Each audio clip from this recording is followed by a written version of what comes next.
We're moving into an area tonight following the very high bar set last night by Carlisle into an area of personal finance. Now, I'm going to warn you ahead of time. There are a few numbers on my slides here, but I couldn't put too many on there. I tend to tear up when I see lots of numbers. So let's be careful. There are lots of areas of personal finance we could talk about. We're going to stick with debt tonight and talk about the biblical perspective of debt and some practical approaches to our understanding of debt and how to avoid some of the pitfalls. A lot of areas of finance we could get into: personal finance, banking, income taxes, savings, investments, retirement. A lot of different subjects out there, but we'll stick with debt tonight. What does the Bible say about us going into debt?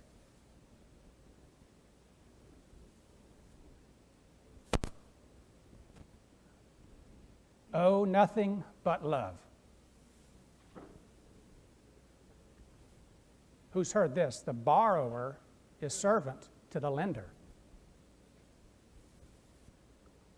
The wicked borrows but does not pay back. Now you could look at this from two different perspectives, from a lender or a borrower. How many have heard anything in the Bible, have read anything in the Bible about the charging of interest? Is it in the Bible? Actually, there's a parable in the New Testament. Matthew 25th chapter, where the evil servant is chastised for not investing the funds left behind, at least with the moneylenders, to get interest. Instead, he buried the talent and had nothing to show except exactly what he was given. The Bible teaches us that borrowing is neither expressly forbidden nor is it condoned. Sorry, I'll get this right. Carlisle, I have the same trouble at work sometimes, don't I? Okay. You know, when I ask how to make the pointer work, somebody invariably stands up and uses their finger. That's how you make the pointer work, but I'm going to try to continue using this. The Bible teaches that it's usually not a good idea to go into debt. Debt makes us a slave to the one who provides the funding. And if you loan money, if you're a lender, and you're not necessarily condemned for being a lender, charge a fair interest rate. By the way, the only one you're not supposed to charge interest to is who? Family? Okay, that's family in the sense of fellow believers. A fellow, in the case of Israel, a fellow Israelite. It's okay to charge interest to a stranger, a non-Israelite or a non-family, but you're not supposed to charge interest to family members. Let's look at the Christian approach to borrowing. First of all, before you borrow money, whether it's for a new car, for a house, for paying off other debts, consider the motives. The motives are very, very important in determining whether to go into debt. Why are we borrowing money? Distinguish in borrowing the difference between need and greed or desire. Sometimes we end up buying things because our neighbor has something like that and we have to keep up with the Joneses, as the old saying goes. Next, before you borrow money, consider your ability to repay whatever you borrow.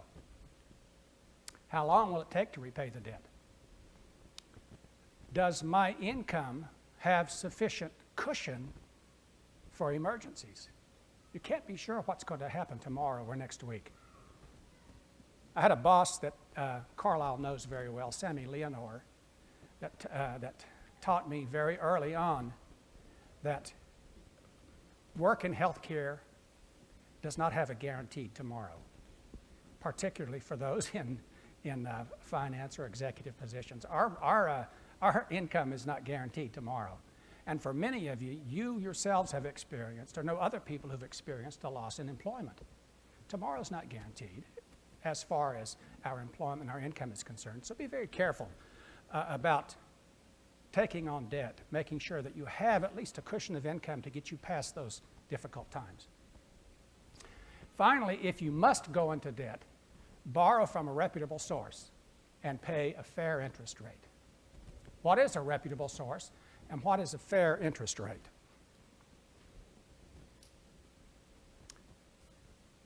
Reputable lending sources.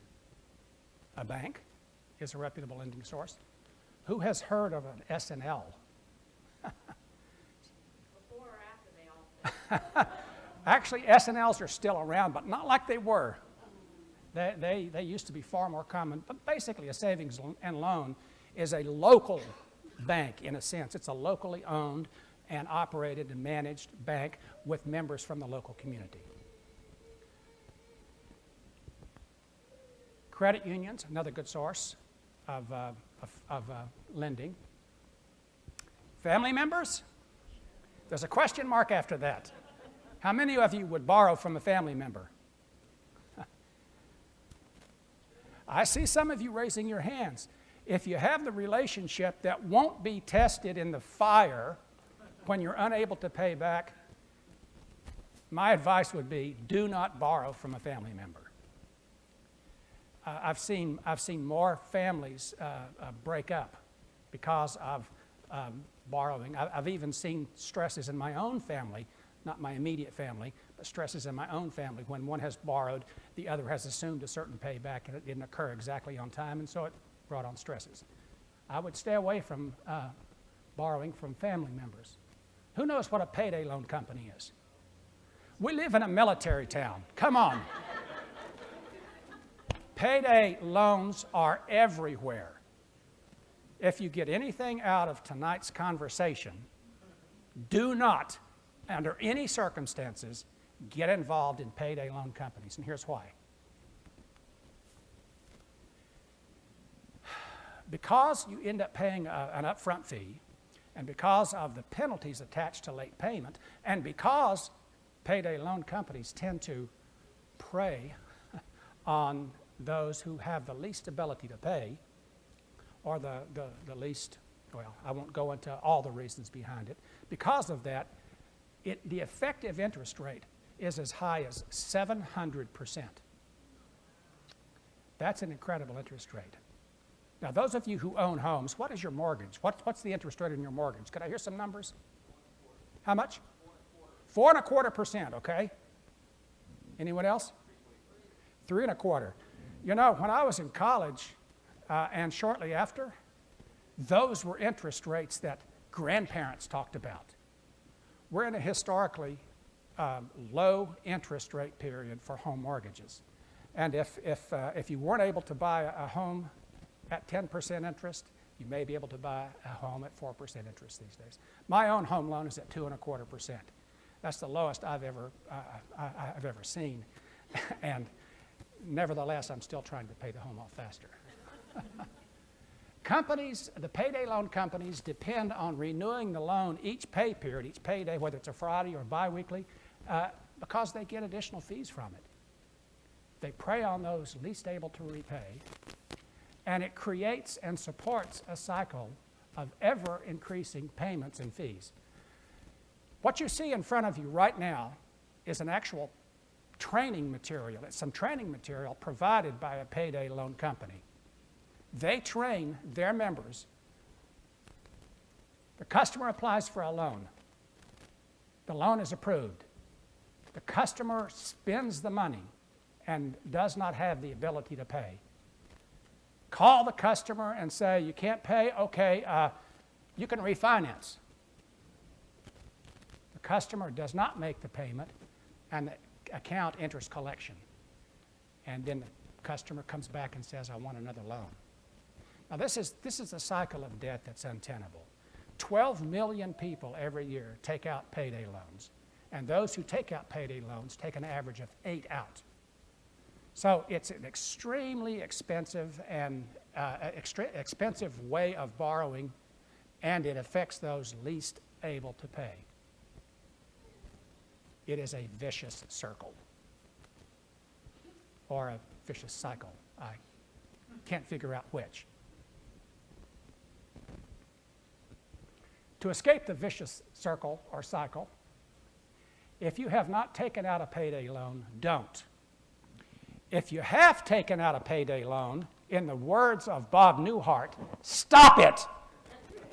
Pastor, I had seen that before you mentioned it in your sermon the other day. Stop taking out payday loans if you're taking them out, or if you know someone, advise them to stop it. Do almost anything else to save money and repay. Go on the Dave Ramsey diet. Dave Ramsey, you've heard his household name already mentioned tonight, the Total Money Makeover, rice and beans, beans and rice.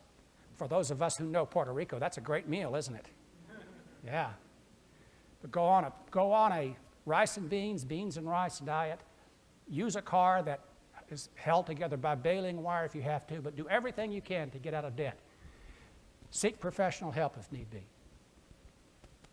What about consolidating loans? Good idea or bad? Well, it depends. Let's just have a quick example on consolidating loans. Just like you can't dig yourself out of a hole, you can't borrow yourself out of debt. Consider this illustration. And here's where I start to tear up. I'm seeing numbers. Assume $30,000 in unsecured debt. By the way, what is unsecured debt? Consumer credit, yeah. What's the most common form of unsecured debt? Credit cards. This came in the mail today. I have not opened it yet, but I can tell you what it says inside. The outside says 0% APR on balance transfers and purchases for 18 months. Isn't there something hidden in there? Let's find out. I get 8 or 10 of these every week. Got a good shredder? I have a shredder at home because it contains personal information on it. So I shred all this stuff when it comes in. Okay, the disclosures. This is what I'm looking for. Every solicitation like this comes with a page of disclosures. And I've read enough of these to go exactly to the heart of the matter. Okay, transaction fees, balance transfer, and that's where you get the free interest. Either $5 or 3% of the amount transferred, whichever is greater. If you want to transfer $10,000, what's it going to cost you? $300 to transfer and take advantage of this. Now, in 18 months, I guarantee you, if you're in a bad situation, you will not have paid this off, and your interest rate is 24.99%. Shred these before you open them.